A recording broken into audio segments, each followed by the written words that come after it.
Bonjour à tous, bienvenue pour le premier magazine de la Coupe de France. Coupe de France qui s'élance, et ce depuis l'an passé, de la Marseillaise aujourd'hui. Marseille, ça se terminera le 2 octobre pour le traditionnel Tour de Vendée. Pas moins de 14 épreuves au programme cette année de la Coupe de France, de nouvelles, la Flèche d'Émeraude et les boucles de l'Aulne. Évidemment, on ne peut pas dire à ce jour qui remportera la Coupe de France. En ce qui concerne le classement par équipe, pas moins de 8 équipes françaises se disputeront ce classement très prisé. On sait que l'an passé, c'est Bretagne-Schuller qui s'est imposé. Donc, évidemment, on va aller directement voir le manager, Emmanuel Hubert, pour savoir si c'est encore un objectif pour cette équipe qui a monté de division à l'intersaison.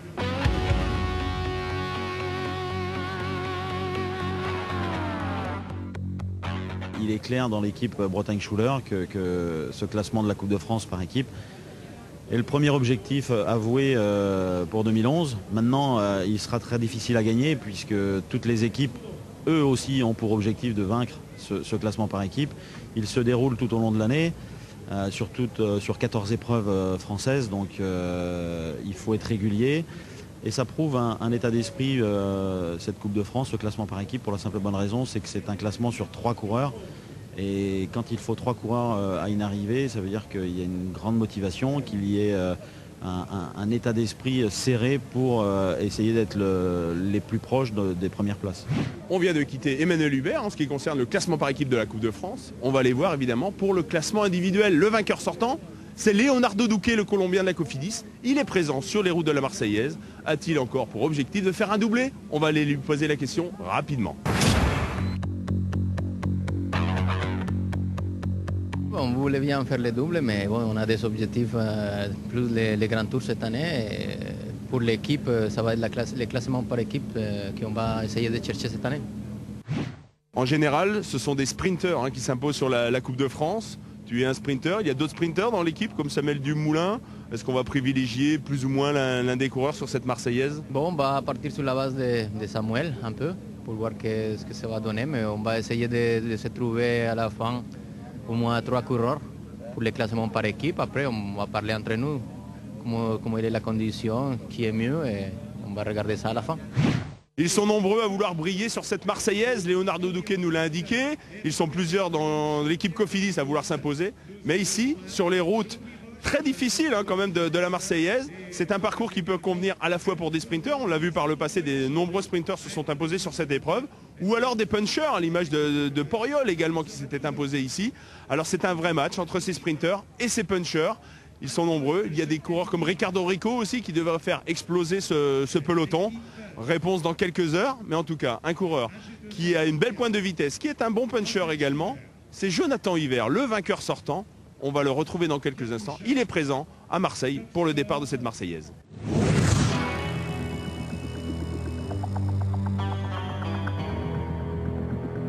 Oui, ça peut être un objectif d'essayer de regagner une deuxième fois. Normalement, je suis un peu moins bien, donc le défi c'est de gagner comme ça, en étant moins bien. Mais je m'en fais pas parce qu'on a une bonne équipe, donc si c'est pas moi, on devrait bien s'en sortir quand même.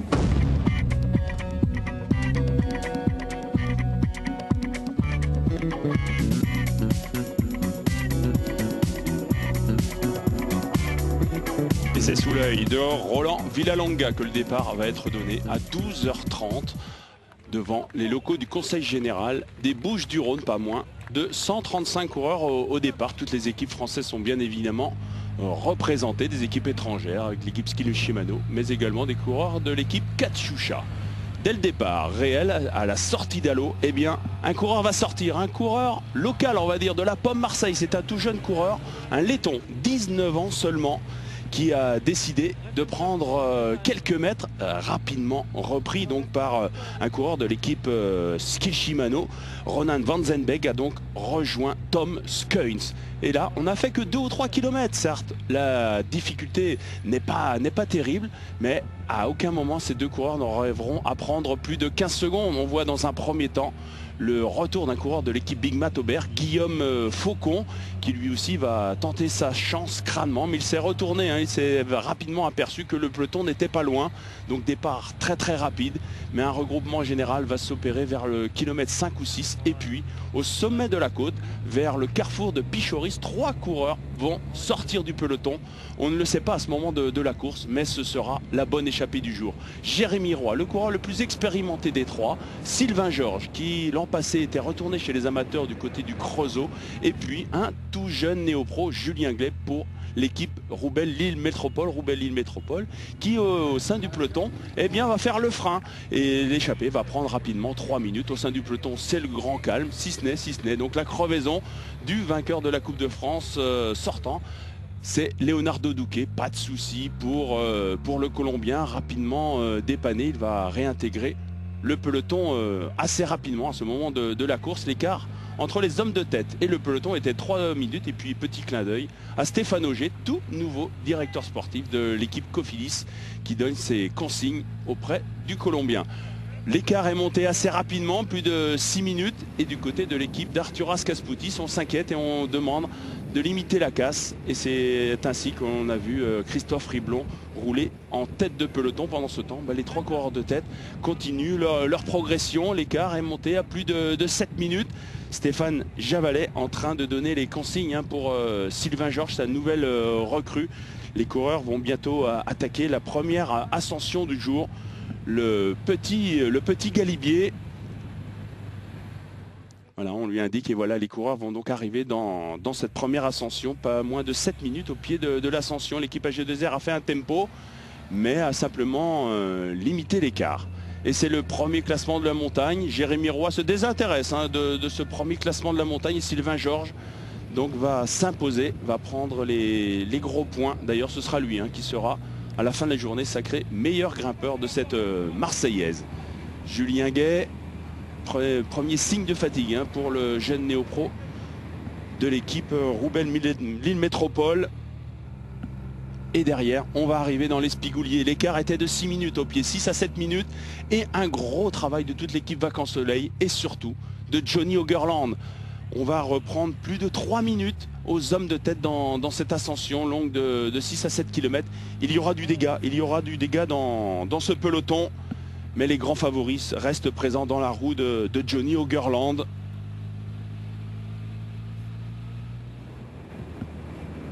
On voit l'équipe AG2R. Et oui, des sprinters ont été distancés dans les Spigouliers. Et un coureur qui n'a pas perdu trop de temps, c'est Anthony Ravard. Anthony Ravard, au prix d'une belle descente, avec l'aide également d'équipiers, va réussir à revenir sur le groupe de contre-attaque, le peloton.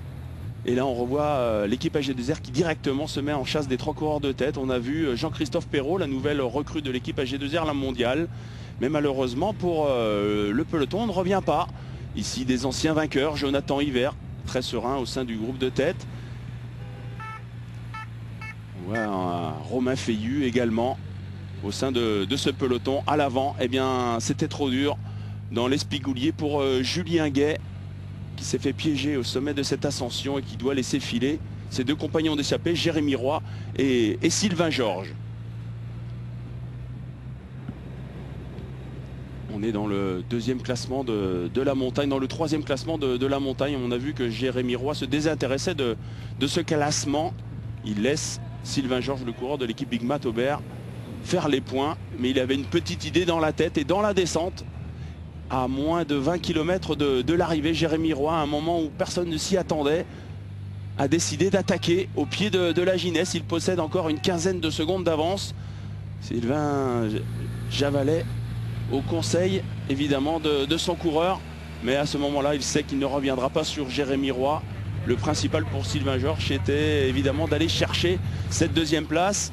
L'écart était de plus de 3 minutes dans la Ginesse. C'est gagné pour Jérémy Roy qui file maintenant vers Marseille dans la descente vertigineuse de la Gineste.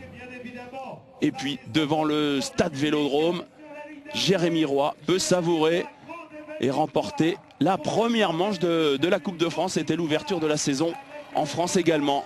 Victoire de Jérémy Roy pour la Française des Jeux. Pour la 2e place, malgré une chute dans les derniers kilomètres, Sylvain Georges va préserver sa 2e place juste devant le peloton réglé par Romain Feillu pour un petit peloton d'une vingtaine de coureurs. Victoire donc de Jérémy Roy devant Sylvain Georges, Romain Feillu. Yoré Kokjan prend la 4e place et Arthur Vichot, équipier de Jérémy Roy, prend la 5e place. Je me suis retrouvé dans l'échappée, et après voilà, je me suis retrouvé à jouer la gagne, donc j'ai saisi ma chance. Une attaque inédite. On n'a pas attendu la gineste, on a attaqué dans une portion de transition. Sylvain Georges m'a dit qu'il a été surpris par cette attaque. Voilà, c'était le but, de surprendre, j'ai innové. J'avais reconnu hier sous la pluie et voilà, ça a servi aujourd'hui. À 20 km, quand il a attaqué à Roquefort, je me suis fait surprendre. Et il est resté à 20 mètres de moi pendant longtemps. Et bon, après, moralement, c'était dur de continuer. Dans la descente, il a repris un petit peu plus de distance. Et puis après, il a continué son envol. Donc moi, après, il a fallu que je limite la casse et éviter que le peloton me rattrape.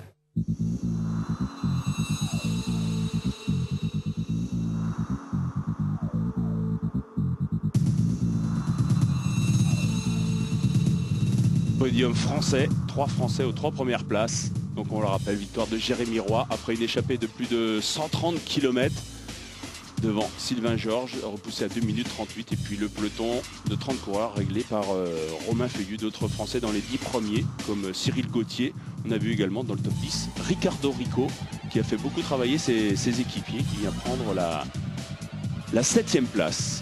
Au classement de la Coupe de France, évidemment, Jérémy Roy fait le plein de points, 50 points, et devient donc le premier leader de cette Coupe de France PMU 2011. Voilà, on en a terminé de cette première manche de la Coupe de France PMU, la Marseillaise, victoire d'un Français, Jérémy Roy, la Française des Jeux qui fait coup double, puisqu'elle est leader également au classement par équipe. Belle victoire d'un Français, une longue échappée. Alors je ne sais pas si c'est la raison pour laquelle il a gagné, mais en tout cas, une chose importante, au départ de la Marseillaise, il n'y avait pas d'oreillette, c'est-à-dire aucune relation entre les coureurs et leur directeur sportif. Jérémy Roy en a peut-être profité.